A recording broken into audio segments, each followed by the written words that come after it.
إن الحمد لله نحمده ونستعينه ونستغفره ونتوب إليه من شرور أنفسنا ومن سيئات أعمالنا. من يهده الله فلا مضل له ومن يضلل فلا هادي له. أشهد أن لا إله إلا الله وحده لا شريك له وأشهد أن محمدا عبده ورسوله. يا أيها الذين آمنوا اتقوا الله حق تقاته ولا تموتن إلا وأنتم مسلمون.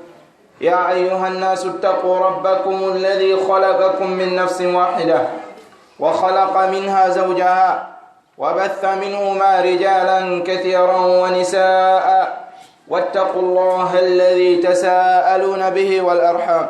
إن الله كان عليكم رقيبا. يا أيها الذين آمنوا اتقوا الله وقولوا قولا سديدا يصلح لكم أعمالكم ويغفر لكم ذنوبكم ومن يطع الله ورسوله فقد فاز فوزا عظيما. أما بعد فإن أصدق الحديث كلام الله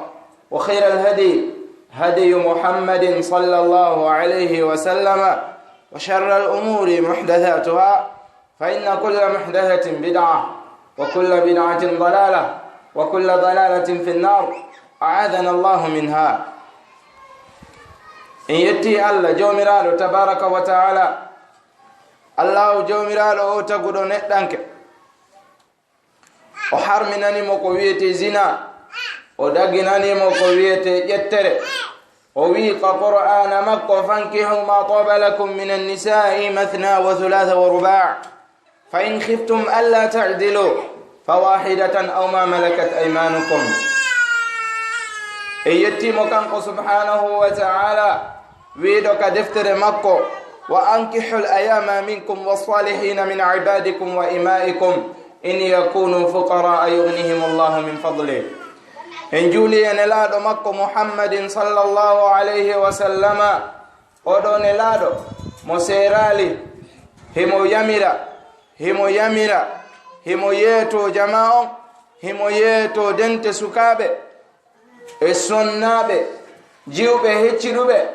e sukaɓe hecciɗuɓe jomiraɓe shahawuji tiɗuri yoɓe ƴettu e yoɓe newnu ƴettede. nelaɗo alayhi salatu wassalam no maka nelaɗo sallallahu alayhi wa sallam hino maka e hadiseje maɓɓe: يا معشر الشباب من استطاع منكم الباءة فليتزوج فإنه أغض للبصر وأحصن للفرج ومن لم يستطع فعليه بالصوم فإنه له وجاء. نديدو جتره nde yamirama ka hadiseje nelaɗo alayhi salatu wassalam wono nde yamirano ka nder qur'ana allah jomiraɗo on tabaraka wa taala. e hoore ɗum si tawi ƴettere nde yamirama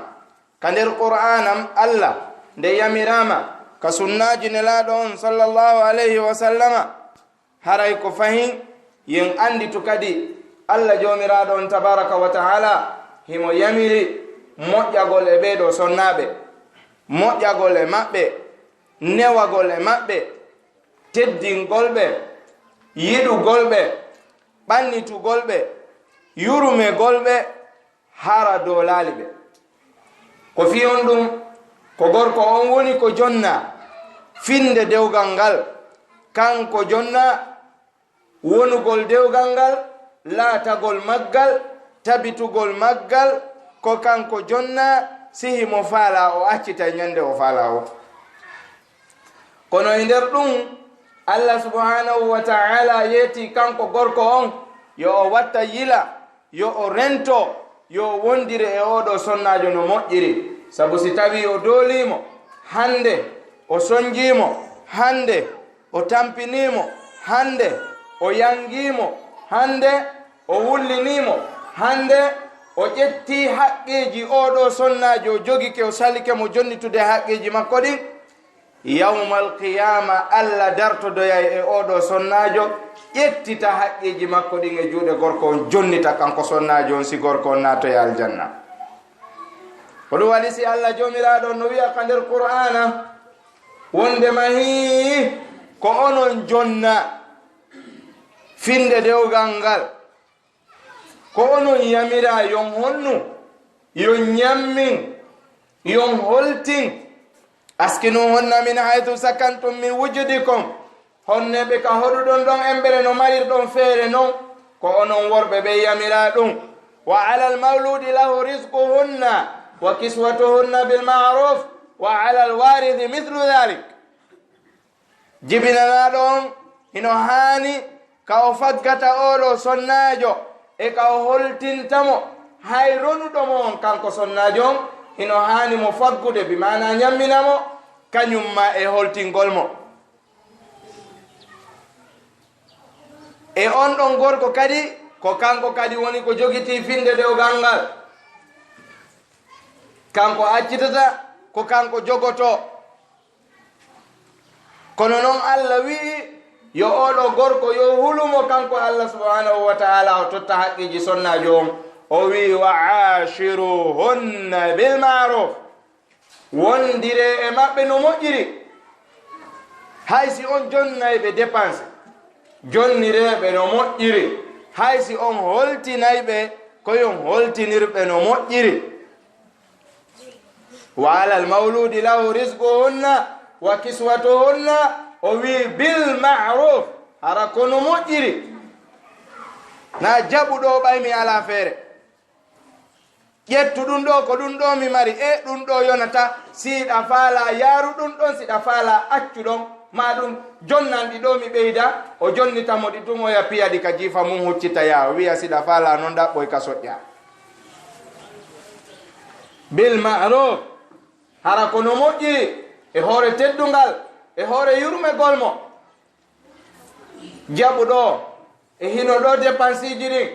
e ɗum ɗo yonata gasi muññanolan hande ko ɗum ɗo Allah okkinmi yewtirmo no moƴƴiri anditu hino jeeya e piiji ko wonata sabu ha wonoya moodi oɗo ka nder aljannaji moƴƴagol ma jikku e makko nene ummu salama radiyallahu ta'ala anha ɓe landino nelaɗo alayhi salatu wassalam ɓe maaki nelaɗo sonnajo no jombe dewgal dewle ɗiɗi dewle tati dewle nayi ɓeɗo worɓe ɗo nayono naatoya aljanna sonnajo o naatoya aljanna ene ko hombo e maɓɓe oɗo sonnajo luttiɗoyta ko hombo wontoyta moodi makko ka nder aljannaji yawmal qiyama rasulu sallallahu alayhi wa sallam maaki ko ɓurnoɗo moƴƴade makko jikku ka aduna ɗo intabihu ila hada ya ibadallah wattane yila e ɗum ɗo kono yo jiyaɓe Allah ko ɓurnoɗo moƴƴade sonnajo on jikku ka aduna ɗo wontoyta moodi makko ka nder aljannaji yawmal qiyama si Allah hoddiri ɓe fo ɓe naatoyi aljanna jon noon sonnaɓe ɓen hiɓe kurkede hiɓe yangede hiɓe lettede hiɓe piyede hiɓe yennede hiɓe wikkede hiɓe añede hiɓe pot woɗɗinede hiɓe iññinede ɓe alaka e anditanede kurka e yangi e tampere ko ɓe woni e feƴƴinde kon ka dewgal maɓɓe nelaɗo sallallahu alayhi wa sallam ɓe maaki man la yashkuru nnasa la yashkuru llah kala on mo jarnata yimɓe ɓen o jarnata Allah taw si an hiɗa wiya sonnajo ma on a jarama ittiri ko waɗanɗami kon e golle laabi jelu nodduɗa sonnajo ma on weltaniɗamo wiɗamo o jarama ko wuppanma wiɗamo o jarama ko pasanma wiɗamo jarama e ko defanma ñamete welɗo o ɓannanma ñamuɗa ka an hiɗa sikka ɗum ɗo ko coggu e coggu joni ɓayan a yalti a yangoyke a golli a heeɓi dépense ji ɗin a addi a liɓi yeeso makko o defi kanko o hanaka jarnede o weltane o hanaka wiyede a jarama ko waɗɗa ɗo ko laabi jelu nodduɗa sonnajo ma on wiɗamo o jarama e ko gollanma ko rasul alayhi salatu wassalam maki man la yashkuru nnasa la yashkuru llah kala mo jarnali yimɓe ɓen e golle ko ɓe gollanimo e golleji moƴƴuɗi o wawata jarnugol Allah subhanahu wa taala accuno windere nden e ɗuɗude wiɗa ko oɗo sonnajo tum faalaɗa accuno windere nden e ɗuɗude wiɗa ko oɗo sonnajo yiɗuɗa a accuno rewɓe e ɗuɗude wiɗa ko oɗo faalaɗa yo wonu nene fayɓe ma ɓen kon ɗum haɗi yurmeɗamo kon nun haɗi teddinamo, kon nun haɗi ɓannitamo, kon nun haɗi jeejamo, kon nun haɗi fijiramo, kon nun haɗi yewtamo yewtereji labaɗi. An hakkunde mon ko sonko tun e piiro e hoyre e huɗugol e wikkagol e yennugol e aybingol. Nelaaɗo sallallahu alaihi wa sallam maaki wota on aybin sonnaɓe mon ɓeyye, wota on aybin sonnaɓe mon ɓeyye, sabu si on yiɗi on añi e maɓɓe jikku aro yay ka yiɗon e maɓɓe jikku go'o. Allah jomiraɗo on haɗuma ɗum ka nder qur'ana fayin o wi fa asa an takrahu shay'an wa yaj'al allahu fihi khayran kathira. Hino jorta nde añoton hunde Allah jomiraɗo on waɗa e ɗum ɗon moƴƴere hewnde. Kori wattane yilay ko wonɗon e wadde kon e sonnaɓe mon ɓe. Koni wattane yilay sonnaɓe mon ɓen, koni rente e lorrugol ɓen, koni nelaɗo wonani wowno. Rasulu sallallahu alayhi wa sallama himo jeyano e ɓurnoɓe moƴƴude jikku. Rasulu sallallahu alayhi wa sallam maaki khayrukum li ahli wa ana khayrukum li ahli. Ko ɓuri moƴƴude mon on fop ko ɓurɗo on moƴƴude ka ɓeygure muɗum. Wo min non miɗo moƴƴi ka ɓeygure am ɓuri on fuu. Ko on to wakkiliɗa fiyo sonnajo ma on so'u ɓuttu ka nder suudu maɗa. Nene Aisha radiyallahu ta'ala anha ɓe maaki ha hande nelaɗo sallallahu alaihi wa sallam aybinali ñamete. Si ha ko ɓantara defama hina ɗum faalaɗa a hewti a tawi ko ɗum defa na ɗum yiɗɗa ɓeygure nden ko ɗum faala, wiwɓe yoɓe nafo siɗa mari seeɗa itta jonnaɓe yoɓe sodano e goɗɗum go ko ñama hara aybinali ñamete o.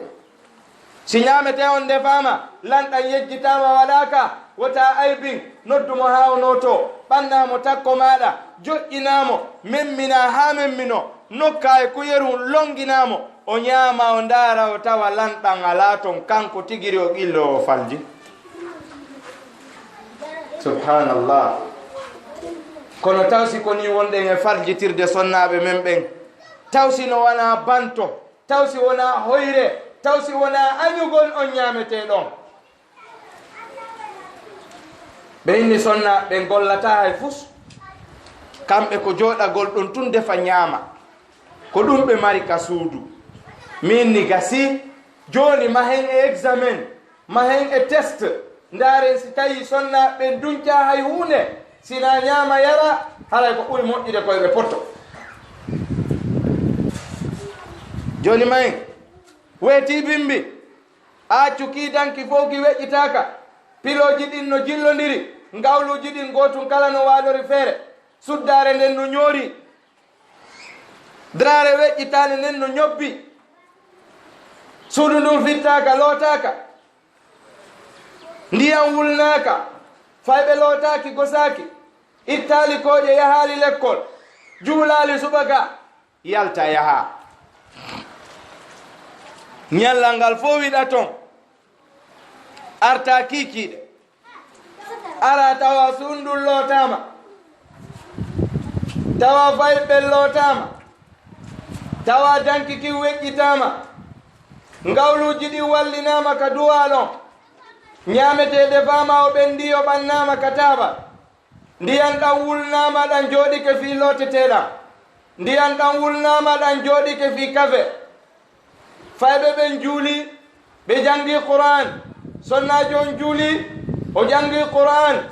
o ɓannane ɗum ɗo fof,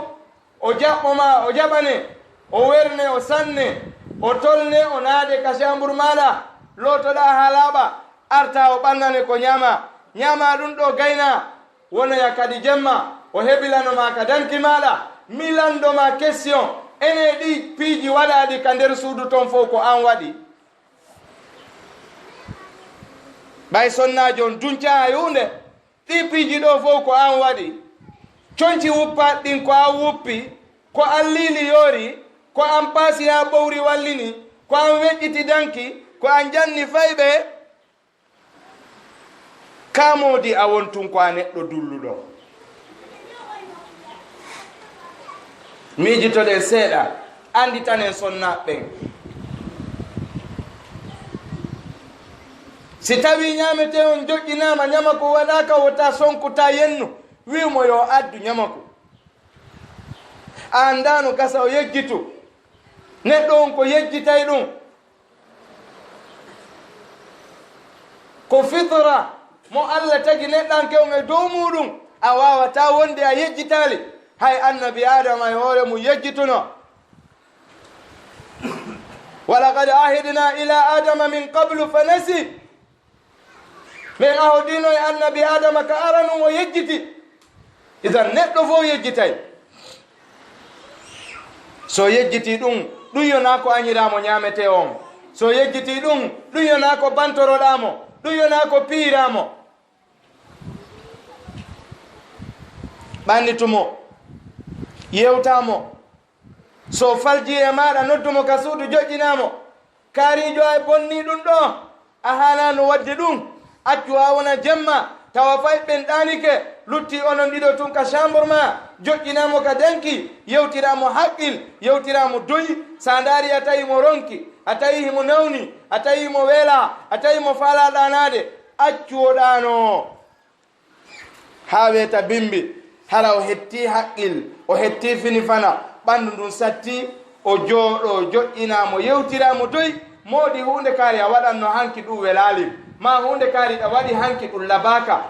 yewtiramo no faamira neɗɗanke fo neɗɗanke sa yewtirimo doyi o faamay Allah subhanahu wa ta'ala himo andi fir'auna ko kefeero kef fir'auna wowli konngol ngol wowlaka e hoore leydi ndi gila leydi ndi wallina ma alimtu lakum min ilahin gayri mi andana o reweteɗo si wona min ko fir'auna tun heɓi ko wowli ɗum ɗon ana rabbukumul ala ko mi woni jooma mo reweteɗo mawɗo ko fir'auna tun heɓi ko wowli ɗum Allah subhanahu wa ta'ala hino andi annabi Musa kamɓe ɗiɗo ɓe yewtiɗi direct tay Jibril ala hakkundeji maɓɓe kono o wi annabi Musa yewtoy fir'auna yewtere laɓande yewtirmo doy wa qula lahu qawlan layyinan la'allahu yatadhakkaru aw yakhsha yewtere mo doy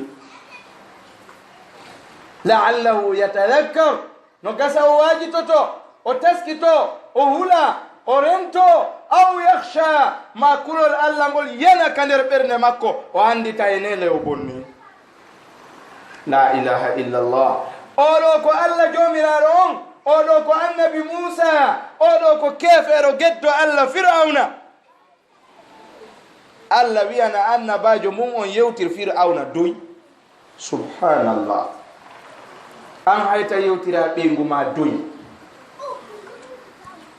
ko woni wo ko ñaande hoyre ndaari annabi Ibrahim hay o faala yewtugol baba en makko annabi Ibrahima ko giɗo Allah wi wattakhadha Allahu Ibrahima khalila Allah nangi annabi Ibrahima jatigi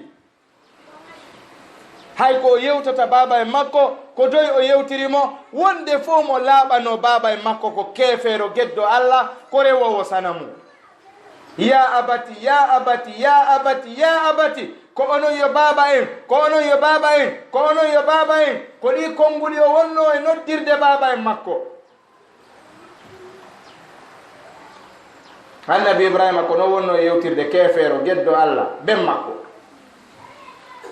hay yewtiranon ɓeygu maɗa haalaji newiɗi fi kala imo bonnuma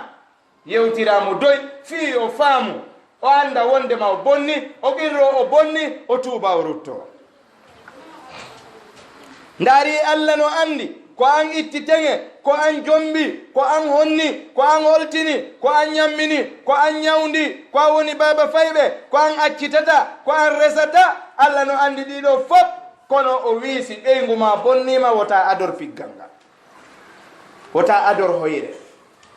ta ador aybingol ta abor wikkagol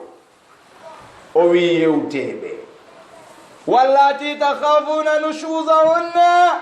fa'idhuhunna wallati takhafuna nushuzahunna fa'idhuhunna ɓen huluɗon wondema ɓe oñoto e moɗon si ɓe oñike waajeɓe fa'idhuhunna waajeɓe Allahu akbar dari Allah wiyali ya yenno o Allah wiyali ya piwo Allah wiyali ya hoyno o wi waajeɓe taw siɓe jaɓali wahjuruhunna fil madaji pottiteɓe kambaldiji e nder balɗe wano tati siɓe artali fadribuhunna haray piyomɓe kono karamo koɓɓe wi ka defte tafsir ko darban gayra mubarrih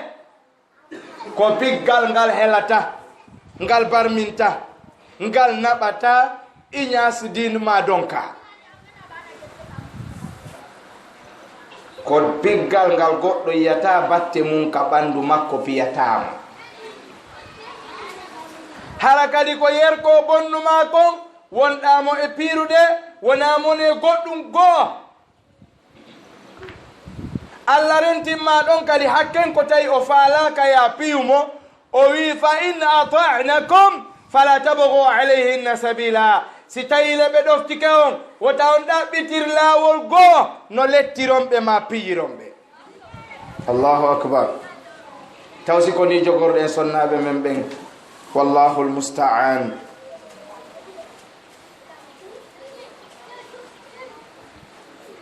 nelaɗo sallallahu alayhi wa sallam a wasino ɗum ka hajjatul wada ɓe maaki he mi haɗi on dey mi rentini on dey e dolugol sonnaɓen e ƴettugol haqqeji maɓɓe sabu ko jombirɗon ɓe koye konngol Allah subhanahu wa taala Allah newini yon jombuɓe so newinano ɗum sonnaɓe laatotono ko harmanɓe ma kono Allah yurmede munde o newini ya jombumo ɓaawo nde o harmini zina o kono e hoore ɗum o waɗi précaution o waɗi keerol fii wota lettu sonnajo on e hoore ko alana dalil muɗum o wi wa ashiruhunna bil ma'ruf wondire e maɓɓe no moƴƴiri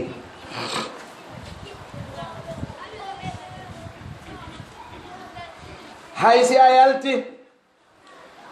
sattata ngaɗa ha ƴetta téléphone ma on e nder ñallal ngal nodda ɓeygu maɗa no waɗɗa hiɗa e jang a nawnali a tampali a soƴƴi ɗum ala hakkundeji mon a noddatamo e nder ñallal ngal piya humpitomo anda simo e jang ka wonɗa ton hiɗa gollude haray hino way wasi a ala e miijade fi makko sattata ngaɗa ha joɗoɗa wiya ya soodu 5000 recharge ma 10 000 francs jonnanamo ka téléphone makko ko noddira siɓɓe makko sattata ngaɗa ha waɗa ɗum hakkundeji moɗon ko dépense ɗin tum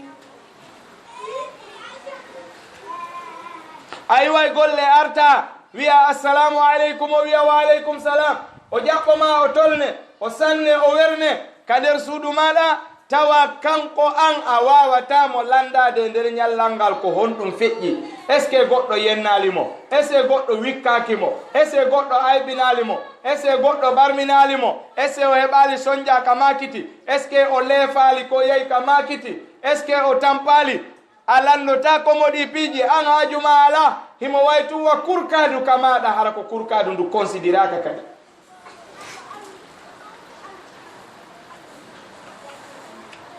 si o heɓi fatunde ma o heɓi nawnare ka famille makko ma o heɓi peera ma o heɓi dennabo a nototako a wallitotako a weltorta a jokkatamo assista an noon hiɗa faala tuma heɓuɗa ɗum wo koyo wondu e maɗa e alaliji ɗin fof Allah le wino ka nder qur'ana walahunna mithlu alladi alayhinna bilmaruf no wodani sonnaɓen hettugol e juuɗe worɓe ɓen sifa ko wodani worɓe ɓen kon hettugol e juuɗe sonnaɓe maɓɓe ɓen hara kadi kono moƴƴiri bilmaruf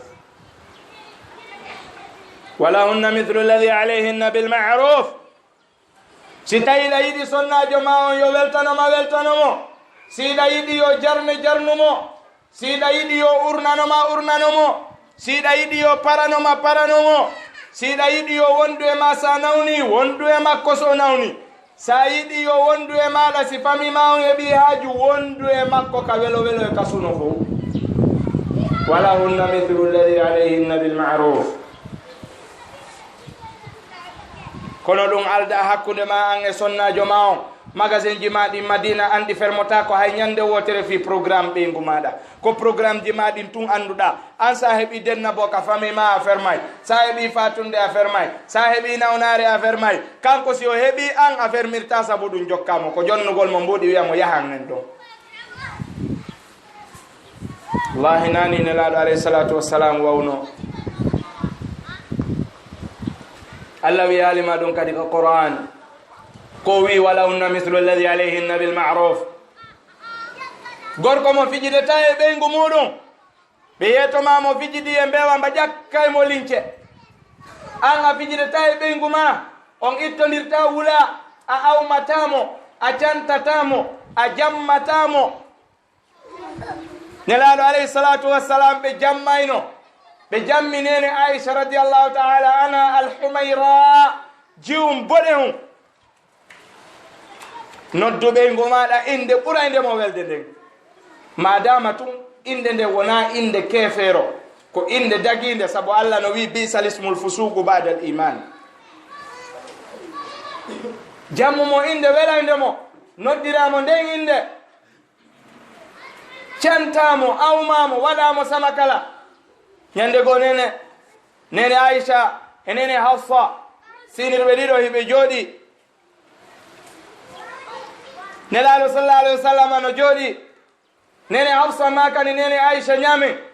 nene aicha maki mi ala e ñamude o wi ñamen o wi mi ala e ñamude o wi si a ñamali tummi tappete o wi hamiya ko mi wi mi ala e ñamude nene aicha insisti wi ñamata nene hafsa wi ko ma o ñama ɓay nene aicha salike nene hafsa tappimo nene hafsa tappimo nene aicha yeƴƴiti ndaari nelaɗo alayhi salatu wassalam ɓe maki o yii nelaɗo hafsa tappila wo mi yi yotto an kadi nene aicha yetti nelaɗo sallallahu alayhi wa sallam jali ha ƴakkirɗe ɗe yalti sonnaɓe ɗiɗo sinirɓe hiɓe waɗa paga yeeso nelaɗo alayhi salatu wassalam fi ñiiri subhanallah an sonnaɓe ma ɓen ɗiɗo ko ayruɓe ko ɗum nanata pullo fuuta no wiya sinirɓe ɓen ɗiɗo ko ɓe weldi wo walare ñamakkuno hakkundeji maɓɓe o nani duwira ko ɓe famali islam woni nelaɗo sallallahu alayhi wa sallam hakken ko tawno heɓe moƴƴi jikku ka ɓeygureji maɓɓe ɓe wiyayno nene aicha yo ɓe waɗu tiro ɓe waɗa tiro ɓe doga nelaɗo ado ɗuma ɗum nene aicha ado ɗuma ɗum laabi jelu ƴettuɗa ɓeygu ma bambuɗamo ka nder suudu maɗa ka salon ma laabi jelu jicciɗa ka nder tumbere salon maɗa wiɗa yo ɓeygu ma har jooɗo ka ɓawo ma jindinamo laabi jelu jooɗiɗa ka jullere ma fotayire wiɗa yo ɓeygu ma ar o wundoɗamo laabi jelu jooɗiɗa ka trisitare ma ka jullere ma juutunde wiɗa e ɓeygu ma ar o wallina hoore makko nden ɗon laabi jelu waɗɗa ɗum laabi jelu ɓeygu ma yahi moroyi wiɗamo ari mi dara juri ma ɗin o ara on dara juri makko ɗin konta juri ɗin anda juri ɗin koɗi jelu laabi jelu waɗɗa ɗum ala hakkundeji moɗon o morantoma ɗi wona ɗon ha ɗi wuyga o sancoyaɗi o moro goɗɗi goo tawa andano ɗi arani wawno andano ɗi fewndi ɗiɗo wayi eppa woni gorko komojo laabi jelu joɗotata e ɓeygu maɗa hiɗo ñama ƴetta kuyarun tew longinamo ma itta e nder tew on longinamo ma itta e lingingi longinamo ɗum ala hakkundeji mon no wawi wasi ko aden eysiraɓe mum wondi nelaɗo sallllahu alayhi wa sallama ɓe arayno ɓe tawa nene aicha no jooɗi ɓe adda sala maɓɓe on ɓe wallina ka hoore koyɗe nene aicha ɓe fuɗɗo janngugol qur'an nene aicha maka miɗo yi ella an on miɗo e farilla an on lewru andun no dari nelaɗo sallallahu alayhi wa sallam maka wonaka ɓanduma ɗo woni miɗo wawi awlade e maɗa mi janngo qur'an allahu akbar taw si koni wondirɗa e sonnaɓe ma ɓen nelaɗo sallallahu alayhi wa sallam e nene salama looto dayno nelaɗo e nene aicha radiallahu taala anha ɓe looto dayno ha nene aicha radiallahu taala anha hiɓe sifono nelaɗo sallallahu alayhi wa sallam lootorayno janaba ɓe yilto ɓe wiya juuɗe amen ɗen fottay ka nder mira ñeɗugol ndiyan ɗam wisito tawsi ko ni wawɗa kaɓe ngure maɗa nelaɗo no wiya ya fijir ɓeygu maɗa nelaɗo sallallahu alaihi wasallam no daro nene Aisha ƴawa nelaɗo towaɓe yo nene Aisha ndaru ko woɓɓe fijata ka ɓawo kuru to wona ha nelaɗo sallallahu alaihi wasallam maka a yonni nene Aisha maka mi yonnali taw wo ko ɓe inniri ɓe yonnali ko fiyo ɓe andu ko ha on to nelaɗo yiɗi ɓe ɓe wiya kontindara ha ka ɓernde ma ndin ɓutti wo jippoɗa subhanallah tawsi koni wawɗa ka ɓe nguli ma an o ɓadotoma tum pottitoɗamo si a hewti ka suudu kikiɗe o suuyi jaɓɓagol ma wiyamo yo daro ton an a ronkida e sako ma on ko an ittimo ka place ma ha hewtiɗo a ronkata nadudemo ka nder chambre sa hewti kikiɗe haajuma ala yewtidugol e ɓeygu ma hiɗa ka téléphone ma hiɗa ka ordinateur maɗa hiɗa ka internet hiɗa occupie e defte ɓayan ko a cheikhuru kummaluru a hewti tun a fuɗɗike rewtirade defte liɓa fuɗɗoɗa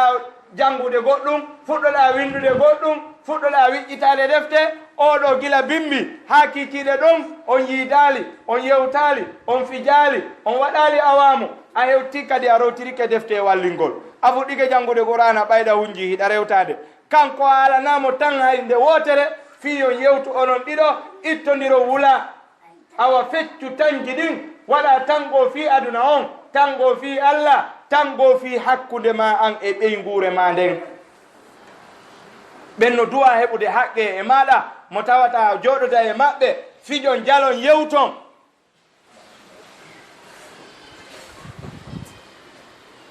nelaɗo alayhi salatu wassalam ɓe laatino si weeti bimbi ɓe natayno ka sonnaɓe maɓɓe ɓe fof ɓe yeyrayno ka cuuɗi maɓɓe goto goto ɓe yaha ɓe konka ɓe hiwro on tigi ɓe anda ko onno waali ɓe yewta ɗon seeɗa ɓe yaha ka oɗa ɓe yewta seeɗa ɓe yaha ka oɗa ɓe yewta seeɗa ha ɓe hewtita ka ɓe iwi ɗon taw si ko noon wonɗa e waɗirde ka sonnaɓe ma ɗiɗo ma tato ma nayo taw si ɗalandade ɓeyɗa no waaliri taw sina ka yiɗaɗo on tun yahete Allah do no reeni tawi a jamfike Allah no reeni si tawi a nunɗali hakkude maɓɓe Allah no reeni nelaɗo sallallahu alayhi wa sallam maki mo nunɗali hakkude rewɓe mum ɓen ɗiɗo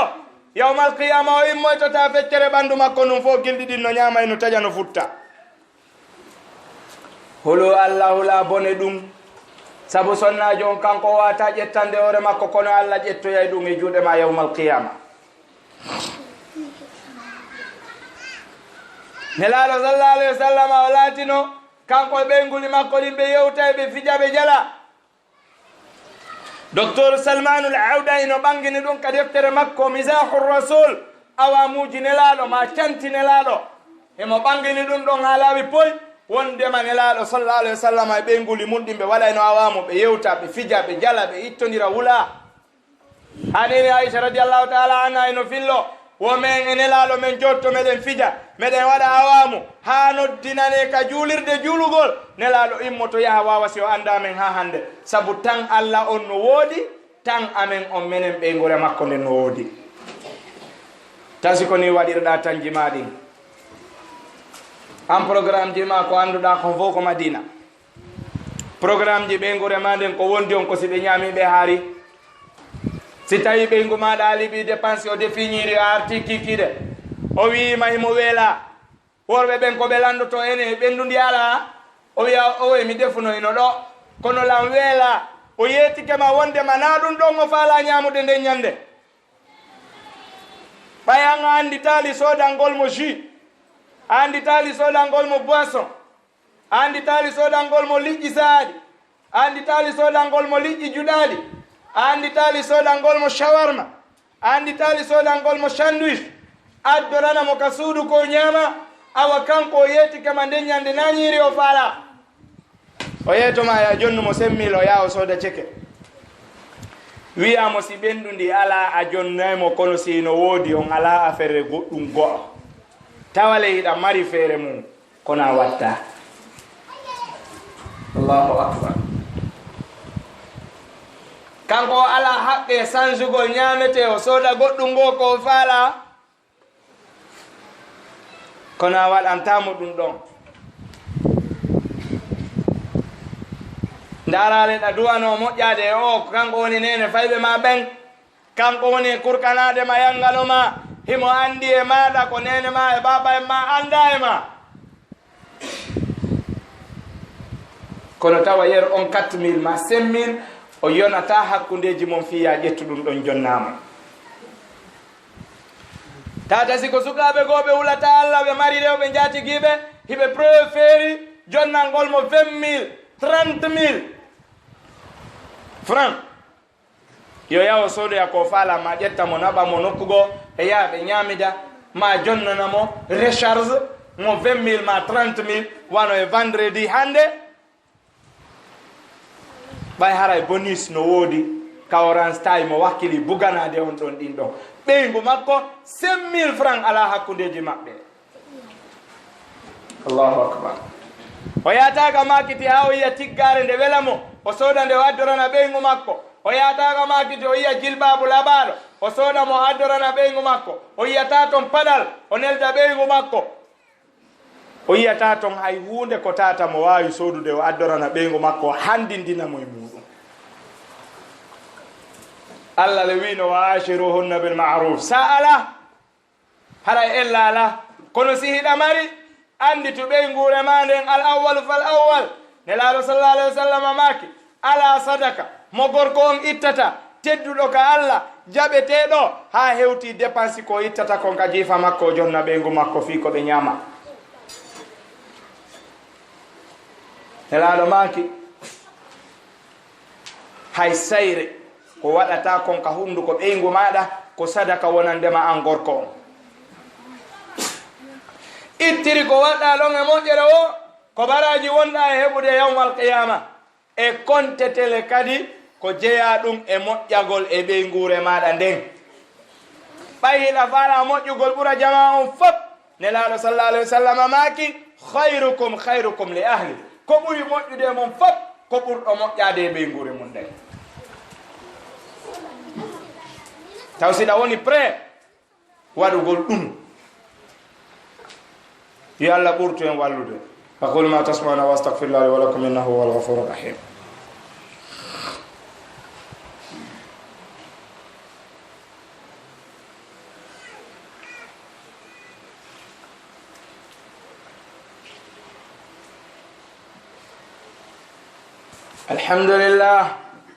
الحمد لله حمدا كثيرا طيبا مباركا فيه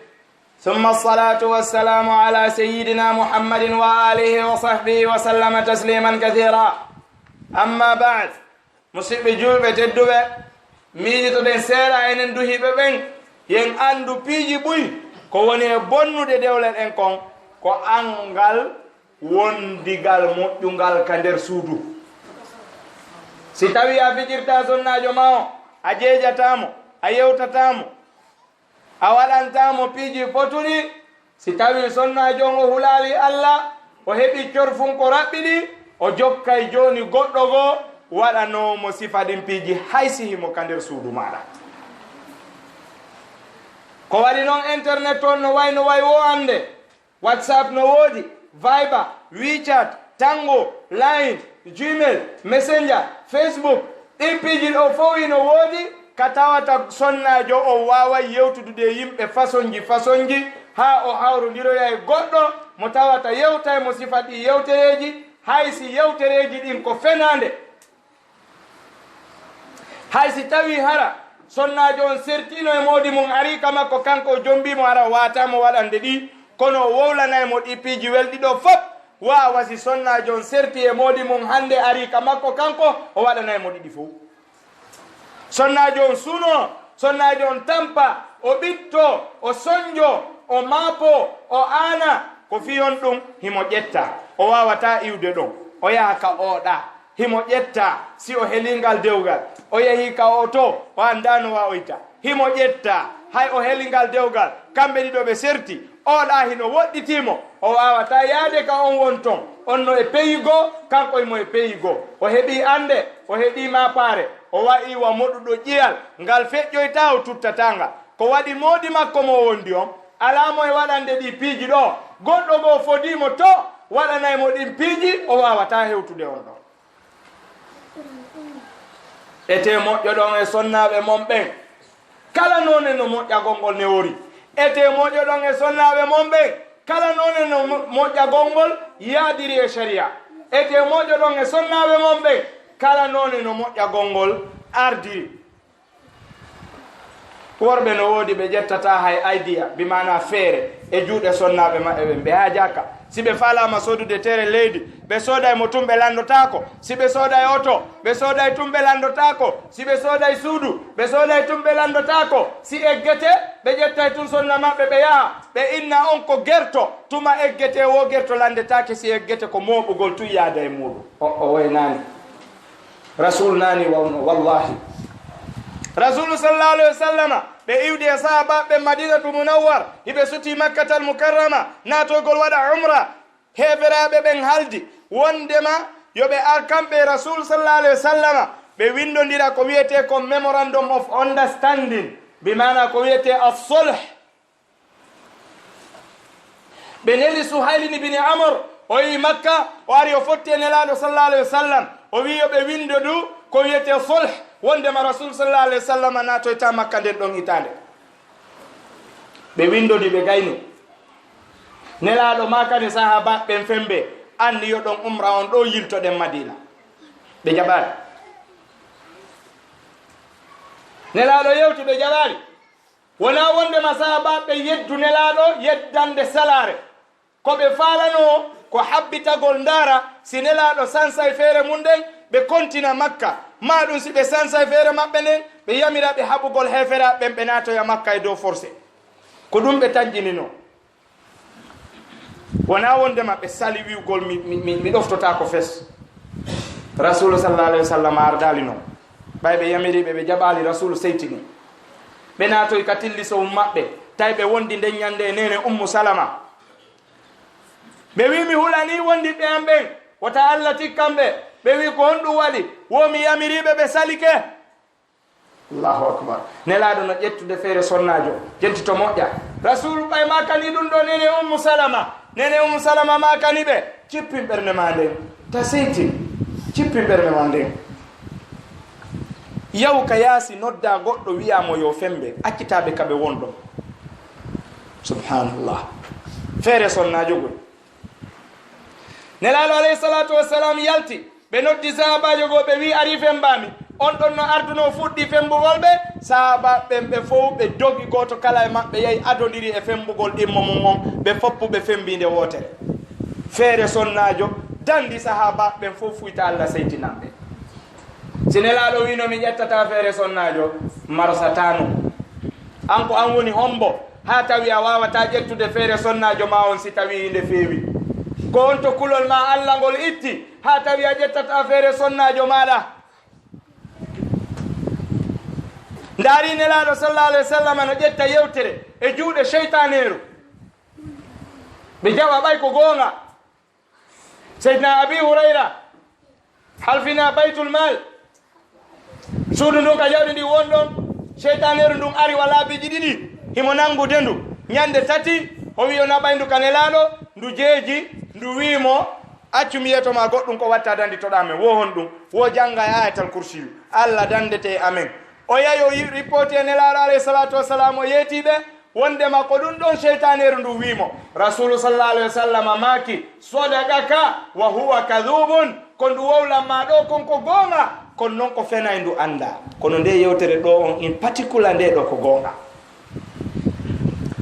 nelaɗo ƴetti yewtere juuɗe cheytane hatta an ƴetta yewtere juuɗe ɓeygu maɗa kono an haajuma ala ɓeygu ma si nawni a darata a ƴeewata a yurmetake a fesata a anata a mapotako a jogata ƴawra jolda hollamo hiɗa maapi ɓeygu ma si ƴetti heedu a arata takko makko a mowlatamo a fijirtamo a ɓoosatamo a wonata takko makko ittamo wula a wonata takko makko yewtamo ɗuytanamo tampere allah no wi si sonnajo woni e reedu muɗum haray mo wondi e lo'ere allah wi wahnan ala wanin wa fisaluhu fi amaini an ishkur li wa li walidey allah wi wahnan ala wani lo'ere e dow lo'ere nokku goo o wi tampere o wi hamalato omo كرها ووضعته كرها orondi ke moy do tampere o jibini mo kadi do tampere ndari sonja ndari tampere ndari yangi ndari bittere tuma sonna jon hino jibina wallingol o bobo kaledi ha Allah wi min tigiri lam dom ko mi wallitoto hala wongol fewa o wi thumma sabila yassarahu o newni lawongol no bobo hewtira kaledi ko hakken ko tay alhaali on ɗon no satti si docteur ɓe ɓe ŋedere anna Allah on fof ɓe pitodiri fi on bobo hewtuka leydi sa e Allah on hewtali o memataka leydi hatta wona takko makko yewtamo ɗo fijiramo ittamo wula ɓosamo jeejamo kala faljere ko waɗɗamo kala ko landi ko heɓata feere ko wallamo ha o heɓa ko a heɓata feere kon fof yewtamo wiya muñola miɗo darde si feere mum heɓike mi wallete hennoɗa wallahu lmustaan yo Allah ɓurtu wallude en yo Allah subhanahu wa taala moƴƴin ɓeygureji men ɗin yo Allah fewnu en yo Allah waɗu kulol Allah e meɗen yo Allah waɗu yurmede ka nder ɓerɗe meɗen enen worɓe ɓen fi yurmegol sonnaɓe men ɓen yo Allah subhanahu wa taala waɗu peewal e nundal e nder ɓerɗe worɓe ɓen ha ɓe wawa nundude e sonnaɓe maɓɓe ɓen yo Allah waɗu peewal e nundal e yurmede e nder ɓerɗe worɓe ɓen ha ɓe wawa moƴƴade e sonnaɓe maɓɓe ɓen subhanaka allahumma wa bihamdika ashhadu an la ilaha illa allah wa astaghfiruka wa atubu ilayk rabbana atina fid dunya hasana wa fil akhirati hasana wa qina adhaban nar rabbana la tuzigh qulubana ba'da idh hadaytana wa hab lana min ladunka rahmatan innaka antal wahhab allahumma arina al haqqa haqqan warzuqna ittiba'ah allahumma arina al batila batilan warzuqna ijtinabah اللهم آمنا في أوطاننا وأصلح أئمتنا ولاة أمورنا اللهم إنا نسألك الهدى والتقى والعفاف والغنى ربنا آتنا في الدنيا حسنة وفي الآخرة حسنة وقنا عذاب النار ربنا هب لنا من أزواجنا وذرياتنا قرة أعين وجعلنا للمتقين إماما اللهم صل على محمد وعلى آل محمد كما صليت على إبراهيم وعلى آل إبراهيم وبارك على محمد وعلى آل محمد كما باركت على إبراهيم وعلى آل إبراهيم في العالمين إنك حميد مجيد صلى الله وسلم وبارك على محمد وآله وصحبه وسلم تسليما كثيرا قوموا إلى صلاتكم يرحمكم الله.